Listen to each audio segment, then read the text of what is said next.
जवाब कैसे दूंगी? कुफ्र हूं तो पत्थर नहीं सहन करूंगी, हिंदू हूं तो मुसलमान का पत्थर सहन नहीं करूंगी, अपनी मर्जी से जवाब दूंगी। मेरी अभिव्यक्ति की आजादी तुम्हें नहीं छीनने दूंगी। औरंगजेब के वंशज तुम हो। अदिति, आपने बिल्कुल सही पकड़ा। और केवल कार सेवकों के ऊपर गोली चला के ये नहीं कहा था कि और मारेंगे कार सेवकों को। कोठारी भाइयों को किस बेरहमी से मारा था ये कोई भूला नहीं है। साथ में बताती हूँ क्या किया था। मुजफ्फरनगर के दंगे भूल गए?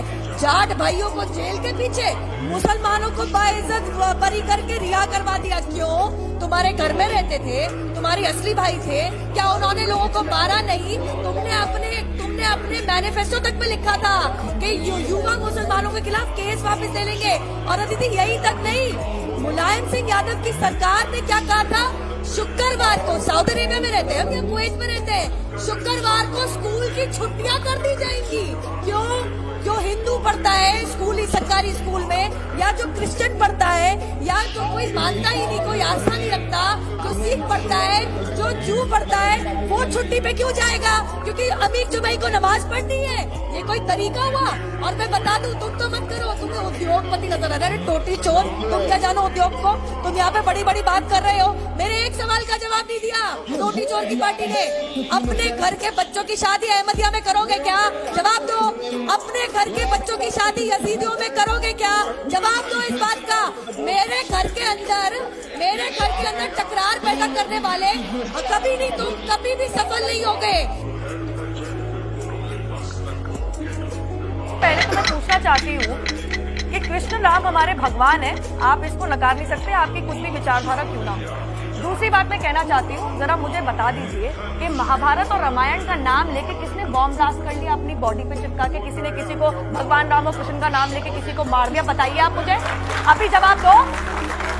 दूसरी बात, और बहुत अहम बात है, यूनाइटेड नेशंस के अंदर ऐसा कौन सा हिंदू ऑर्गेनाइजेशन और ऐसा कौन सा हिंदू धर्म को मानने वाला इंसान है जिसका सैंक्शन कमेटी ने बैन लगाया है? जवाब दो, जवाब दो।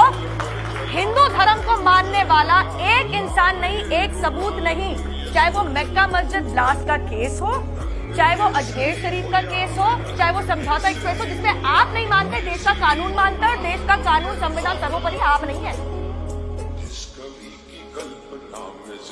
Clearly, Tanveer, you are living in La La Land, and I'll tell you why. La La Land. Why? Because you say obviously the BJP is going for tukde tukde. Tanveer, do you not watch news? Do you not watch on television? Those students, and I can't call them kids, they are my age, who go into university and say, Bharat tere tukde honge, inshallah, inshallah. Shame. One second, Bharat की, please allow me, Bharat की बर्बादी तक जंग रहेगी, बंदूक की नोक पे लेंगे आजादी। किस चीज से चाहिए भैया आजादी? And who goes and supports them? Your coalition partner Rahul Gandhi, who you very happily have lapped up just because you want some power in Karnataka. God knows by what freak of nature. Now, secondly, you do talk about BJP not actually delivering on promises. You brought up 3 issues. You talk about jobs. I can bet my life you didn't know in 2013 the unemployment rate in India was over 9%. What is it today? Please answer. Between 4 to 5%. So when unemployment comes down, the rate comes down with an increasing population, that means jobs are increasing, sir. Please go do your economic homework. Secondly, you speak about farmers. You are now actually forging an alliance in Karnataka with that very party under whose rule over 3,600 farmers committed suicide in Karnataka. What happened to your tall claims of actually delivering on promises in Karnataka? Now you stand exposed. Thirdly, you speak about Kashmiriyat. क्या कश्मीर की परेशानी 3 साल पुरानी है, 70 साल पुरानी है? कश्मीर की देन किसकी है? कश्मीर की देन है पंडित जवाहरलाल नेहरू की। शुरुआत से ही जाते हैं, who actually imprisoned Sheikh Abdullah and created unrest forever? Who actually led to Kashmiri Pandit cleansing from the valley? It was actually the NC supported by the Congress party. And let's not also forget the unrest of 2010 and 2013 in the valley. More actual people, civilians died then. तब कहाँ गए थे? तब कश्मीर बहुत सुहाना मौसम में जी रहा था क्या? कश्मीरी लोग बहुत सुहाने मौसम में जी रहे थे? जी सुचारिता जी, महाराष्ट्र के अंदर जो कुछ भी हो रहा है कानून के तहत हो रहा है, और आपने क्योंकि मुझ पर इल्जाम लगाया था कि मैं इस्लामिक स्कॉलर होकर शिवसेना की कैसी वाहवाह कर रहा हूं, तो उसके जवाब में सिर्फ 2 लाइनें आपसे मैं कहना चाहूंगा कि बीजेपी जब कश्मीर में जाके महबूबा मुफ्ती जी के साथ सरकार बनाती है, वो उनका पॉलिटिक्स ऑफ कन्वीनियंस था।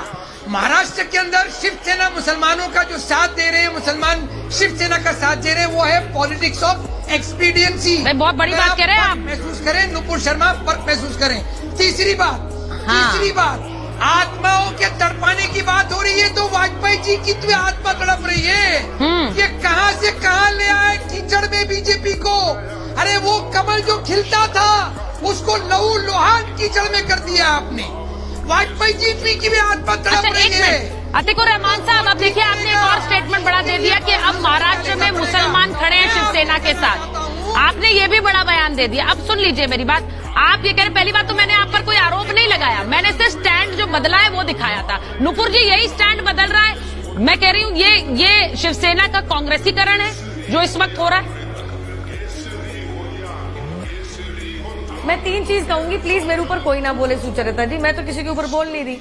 सबसे पहले तो मैं कहूंगी कि एक्सपीडियंसी की पॉलिटिक्स ऐसी है कि जिन लोगों ने मुंबई ब्लास्ट के चक्कर के अंदर बाला साहेब जी को जेल में डाल दिया था, आज वो एक्सपीडियंट है।